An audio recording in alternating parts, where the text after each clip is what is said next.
Nakuna ng CCTV ang pamamaril ng 5 riding in tandem sa isang tricycle driver sa Caloocan City kagabi.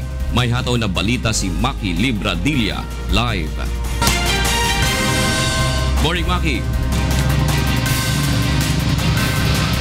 Morning June, good morning Kuya at sa lahat ng ating mga kasambahay. Kita pa sa CCTV ng tambangan ng 5 riding in tandem ang isang tricycle driver sa tapat ng isang bangko sa 10th Avenue, Corner Rizal Avenue dito sa Caloocan City pasado o mag-aalas 10 kagabi.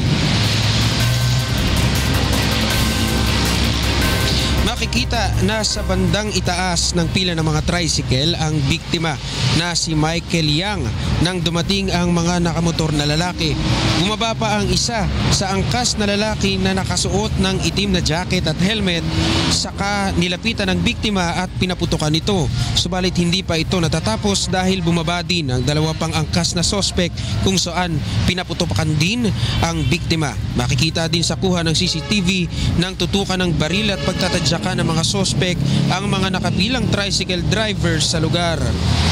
Pag-alis ng mga sospek, dito na tumambad ang dugo ang biktima na sakay pa ng kanyang tricycle. Tumanggi namang humarap sa kamera ang security guard ng bangko kung saan napaslang ang biktima. Ngunit ayon sa kanyang salaysay, kinuha ng mga sospek ang kanyang baril at saka siya pinadapa. Ilang sandali pa ay nakarinig na siya ng mga pagputok sa lugar.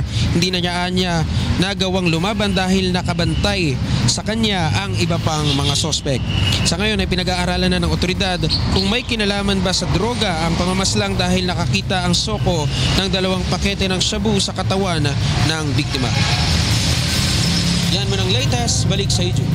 Maraming salamat, Maki Libradilla, nag-uulat mula sa Caloocan City.